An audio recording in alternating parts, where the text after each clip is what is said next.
Assalamualaikum warahmatullahi wabarakatuh. Gimana kabarnya anak-anakku hari ini? Semoga kalian tetap dalam lindungan Allah Subhanahu wa Ta'ala. Dan sekali lagi, setiap hari, setiap buayi mengisi, selalu baik sampaikan. Semoga kalian tetap semangat di dalam belajar, sekalipun tidak bertemu dengan bapak dan ibu guru dan juga tidak bertemu dengan teman-teman. Jadi insya Allah kalian nanti akan menerima model pembelajaran horizon, entah nanti bulan depan atau mungkin kurang beberapa minggu lagi. Jadi kalian sabar untuk senantiasa rajin belajar, rajin mengerjakan tugas-tugas yang telah diberikan oleh Bapak dan Ibu guru. Pesannya Buayi, jangan malas ya. Jadi sekalipun pembelajarannya daring, penilaian tetap akan dilakukan oleh Bapak dan Ibu guru. Seandainya kalian terkendala kuota, maka tugas itu bisa diselesaikan dengan cara kalau sudah punya kuota segera membuka tugas-tugas yang ada di WhatsApp atau mungkin yang di-share via YouTube, kemudian langsung dikerjakan di lembaran kertas, kasih identitas, nama kelas, nomor absen, sehingga nanti ketika saatnya mengumpulkan ke sekolah, kalian tetap bisa mengumpulkan tugas sehingga bisa diberikan penilaian. Oke, pembelajaran Buayi lanjutkan masih pada pembahasan listrik dinamis. Kelanjutan dari hari Sabtu kemarin. Kompetensinya masih sama, yaitu memahami dan menerapkan pengetahuan secara faktual, konseptual, dan prosedural berdasarkan rasa ingin tahu tentang ilmu pengetahuan, teknologi, seni, budaya terkait fenomena dan kejadian tampak nyata. Adapun kompetensi dasarnya 3.5 menerapkan konsep rangkaian listrik, energi dan daya listrik dalam kehidupan sehari-hari, termasuk sumber energi listrik alternatif serta berbagai upaya menghemat energi listrik. Kemudian poin yang keenam, kita akan belajar tentang sumber-sumber energi listrik. Adapun beberapa sumber energi listrik di sini dalam slide-nya Buayi ada yang namanya biogas, kemudian ada energi nuklir, ada bahan bakar gas hidrogen, kemudian bahan bakar gas hidrogennya sama ya ini ya, kemudian gelombang air laut, kemudian piezoelektrik, kemudian energi air, energi matahari, dan juga energi angin. Biogas, kalian juga mungkin pernah gitu ya mendengar pemanfaatan biogas dalam kehidupan sehari-hari.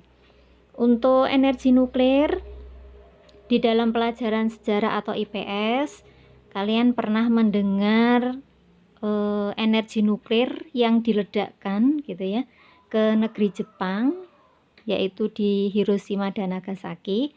Nah, ini satu energi yang sangat besar ya, sehingga bisa menghancurkan kota. Kemudian ada juga bahan bakar gas hidrogen, kemudian ada gelombang air laut, ada piezoelektrik, energi air. Ini kalian mengenalnya dengan PLTA ya, pembangkit listrik tenaga air. Nah, jadi difungsikan untuk sumber energi listriknya, sehingga listrik itu bisa dialirkan ke rumah-rumah. Kemudian energi matahari atau energi surya, ini juga bisa dipakai sebagai sumber energi pada kalkulator, kemudian juga dikembangkan pada teknik pembuatan mobil dan juga motor tenaga surya. Serta ada juga energi angin, ini juga untuk pembangkit tenaga listrik. Nanti kalian bisa menambah lagi dengan membaca gitu ya di buku IPA kalian dan juga bisa googling di internet. Kemudian berikutnya adalah yang ketujuh, transmisi energi listrik. Nah, ini ada transmisi listrik dengan sistem tegangan tinggi. Gitu ya. Juga ada transmisi listrik dengan tegangan rendah. Masing-masing, nah ini memiliki keuntungan dan kerugian. Bagan transmisi listrik jarak jauh ini bisa kalian lihat dalam bagannya buaya di sini. Nah, ini adalah energi listrik yang dibuat dari sumber energi listrik, kemudian nanti dialirkan sampai ke rumah-rumah. Nah, ini bagannya seperti ini. Nah, kemudian yang pertama yaitu transmisi listrik dengan sistem tegangan rendah. Keuntungannya adalah dapat mengurangi tingkat bahaya. Adapun kerugiannya ini disebutkan, yang pertama kerugiannya adalah makin besar arus listrik yang lewat, makin besar pula energi listrik yang hilang karena berubah menjadi panas atau kalor.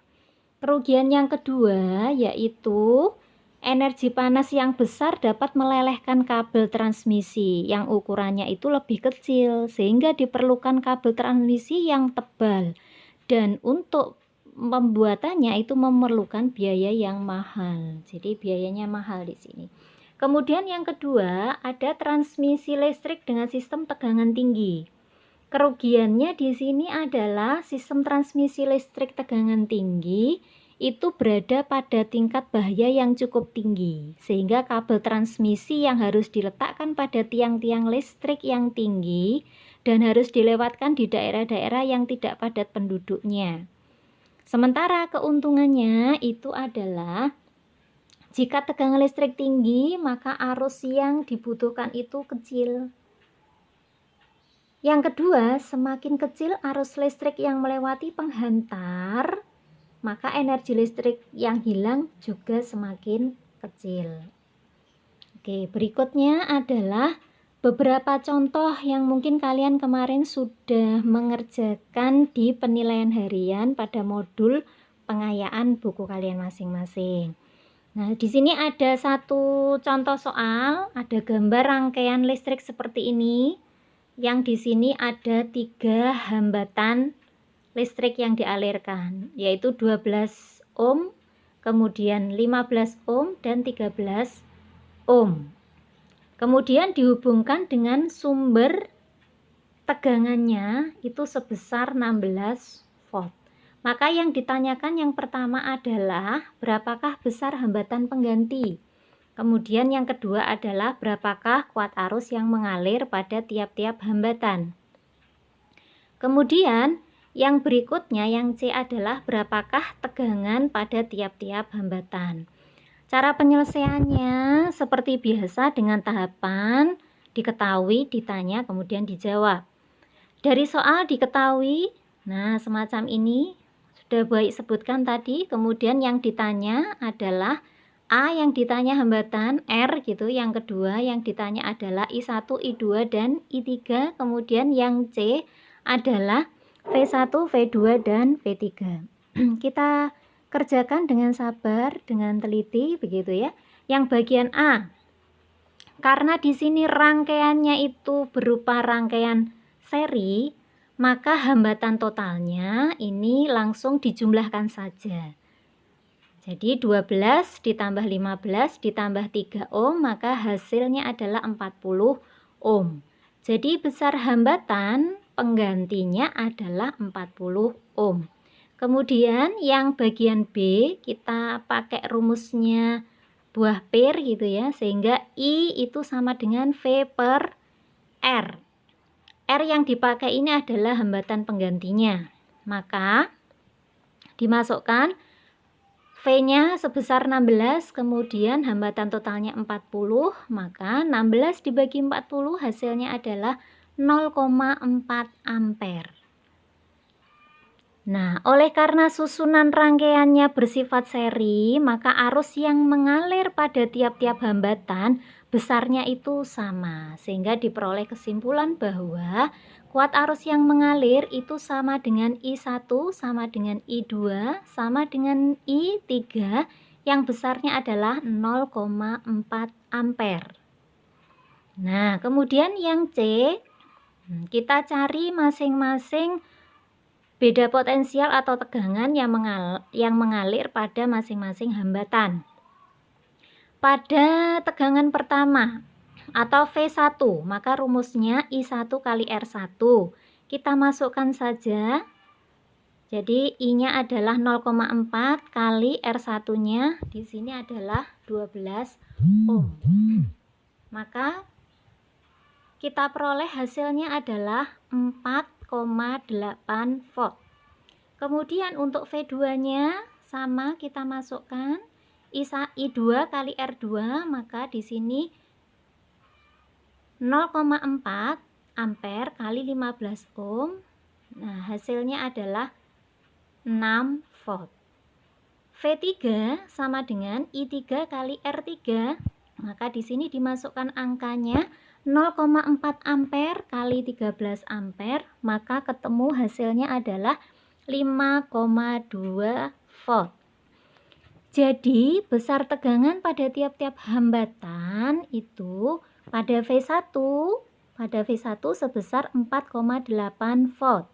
Pada V2 itu sama dengan 6 volt dan pada V3 itu sama dengan 5,2 volt. Berikutnya, listrik dinamis dalam penggunaannya di kehidupan sehari-hari. Yang pertama adalah penggunaan energi listrik di lingkungan sekitar. Kemudian yang kedua adalah upaya penghematan listrik, dan yang ketiga adalah pencegahan bahaya listrik. Untuk yang pertama, penggunaan energi listrik di lingkungan sekitar. Di sini ini adalah gambar meteran listrik yang biasanya ada di rumah-rumah kalian ya. Nah, bentuknya seperti ini. Baik mungkin kalian listriknya itu secara prabayar atau pasca bayar. Nah, untuk menghitung besarnya energi listrik, maka di sini digunakan rumus W sama dengan V kali I kali T. Atau untuk memudahkan, jadi untuk mencari energi listrik itu sama dengan vitamin. Orang kalau dapat vitamin, nah insya Allah pasti juga dapat energi.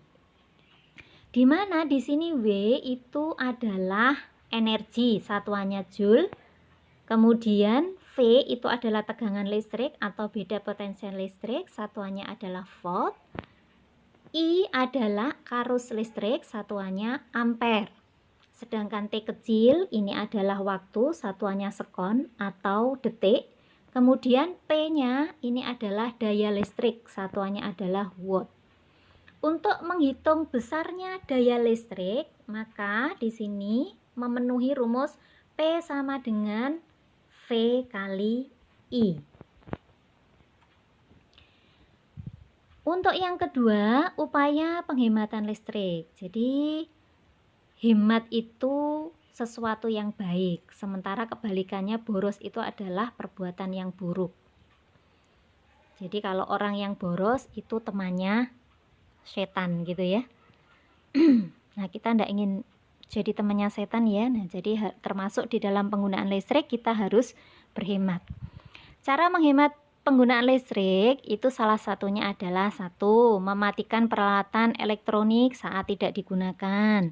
Kalau kalian sudah selesai belajar pada waktu malam hari mau tidur, nah itu berarti lampunya dimatikan. Kalau misalnya kalian pakai sanyo gitu ya, air sudah dipenuhi semuanya, sudah cukup, maka sanyo dimatikan. Kemudian menggunakan lampu hemat energi, nah sesuai tadi ya. Terus kemudian membuka jendela saat siang hari agar sinar matahari masuk sehingga menghemat penggunaan lampu.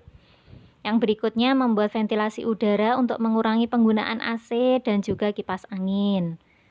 Dan udaranya insya Allah lebih seger ya kalau itu berasal dari alam gitu ya, tidak dari AC ataupun kipas angin. Berikutnya adalah menggunakan pengering mesin cuci hanya pada saat cuaca tidak cerah alias ketika hujan gitu ya. Kalau hujan mungkin kurang bisa mengeringkan cucian kita, nah itu dipakai mesin cuci. Tapi kalau seperti saat ini itu musimnya musim kemarau, jadi panasnya cukup gitu ya. Nah itu tidak perlu kita pakai pengering pada mesin pencuci pakaian.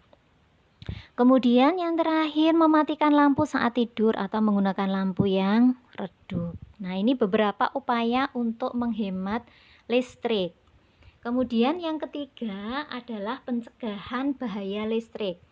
Karena tidak dipungkiri listrik itu juga berbahaya kalau kita tidak bisa menggunakannya dengan baik dan benar.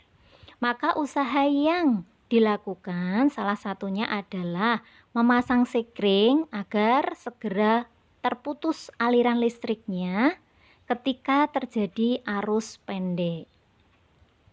Terus kemudian atau terjadi konslet gitu ya. Kemudian menggunakan kabel yang sesuai dengan arus yang mengalir. Jadi kalau misalnya arusnya besar, maka kabelnya juga yang besarnya sehingga tidak mudah terbakar gitu ya. Kemudian yang berikutnya mengganti kabel yang telah mengelupas atau melindungi sambungan kabel dengan bahan isolator. Bahan isolator itu adalah satu bahan yang tidak mudah untuk dialiri listrik gitu ya. Contohnya kayu, gabus, kertas, kain gitu. Nah, ini adalah bahan-bahan isolator. Jadi kalau ada misalnya kabel yang ada di rumah kalian itu mengelupas, nah ini segera kemudian segera diganti agar tidak membahayakan orang lain ketika menggunakan listrik begitu ya. Terus kemudian menggunakan satu stop kontak untuk satu peralatan listrik. Mencabut kabel jika ada listrik yang tidak digunakan kembali. Menggunakan alas kaki dari karet atau plastik yang kering saat memperbaiki jaringan listrik. Jadi gunakan bahan isolator, jangan pakai konduktor ya, berbahaya. Menjaga tangan tetap kering saat memegang kabel, stop kontak, dan sambungan listrik. Jadi jangan dalam keadaan tangan kita itu basah. Kenapa? Karena air itu adalah konduktor yang baik. Sehingga ketika ada arus yang mengalir, maka akan mudah untuk terkena sengatan listrik. Nah, kemudian berikutnya ini ada contoh soal gitu ya. Contoh soal untuk menghitung besarnya energi yang dikeluarkan di dalam penggunaan listrik. Jadi di sini contohnya adalah sebuah rumah memiliki beberapa peralatan listrik seperti di bagan sini. Nah, ini ada bagannya. Jadi ada lampu dengan daya listriknya 25 watt, jumlahnya 6 buah, kemudian 2 kulkas, masing-masing daya listriknya 45 watt. Kemudian 2 buah TV, masing-masing adalah 30 watt. Di sini ditanyakan adalah energi listrik yang dikeluarkan dalam satuan watt hours. Jadi kalau WH itu watt hours berarti ngitungnya watt jam, bukan menit, bukan sekon. Stepnya sama, diketahui dulu. Nah, di sini diketahui bahwa P1-nya itu 25 watt. Kemudian N1-nya, N di sini menunjukkan jumlah.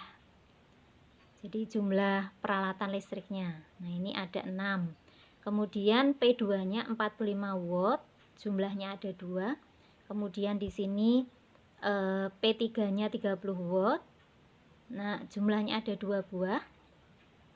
Maka di sini waktu T kecil itu selama 20 menit.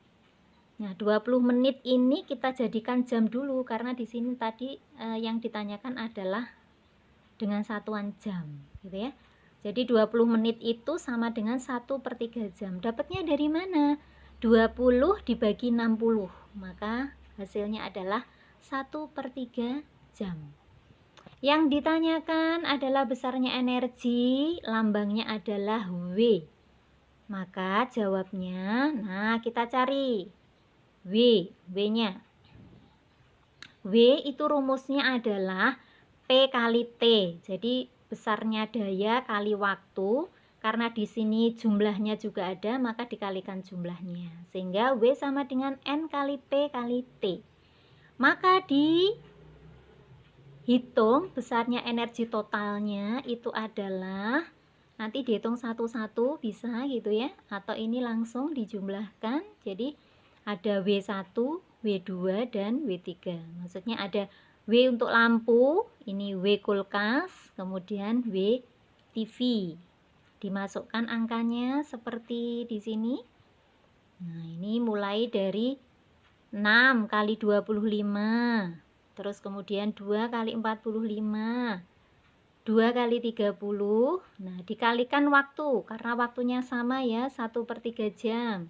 Maka diperoleh hasilnya di sini adalah 100 watt hours.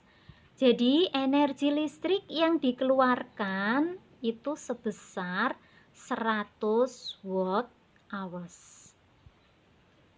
Nanti kalian bisa lebih memahaminya belajar di rumah. Mungkin kemarin soal yang diberikan Bu Ayi dalam penilaian harian di modul pengayaan kalian, ini juga ada pertanyaan yang sama. Yang sama seperti ini, hanya angkanya saja yang berbeda. Nanti dicocokkan lagi ya, apakah pekerjaan kalian itu sudah betul ataukah masih ada yang salah. Kalau mungkin ada yang kurang paham, nanti bisa ditanyakan ke guru IPA-nya masing-masing. Jangan sungkan dan jangan malas. Sekali lagi, sebelum Bu Ayi akhiri, Bu Ayi berpesan lagi supaya kalian rajin berdoa agar wabah COVID-19 segera berlalu, segera diangkat oleh Allah Subhanahu wa Ta'ala. Kita bisa mengambil pelajaran atau pembelajaran yang baik dari kejadian wabah COVID-19 ini, gitu ya. Terus kemudian jaga kesehatan diri kalian, keluarga kalian, dan tetap menggunakan protokol kesehatan ketika kalian beraktivitas. Sekian dari Bu Ayi, kurang lebihnya mohon maaf. Bu Ayi akhiri, ihdinas siratal mustaqim. Wassalamualaikum warahmatullahi wabarakatuh.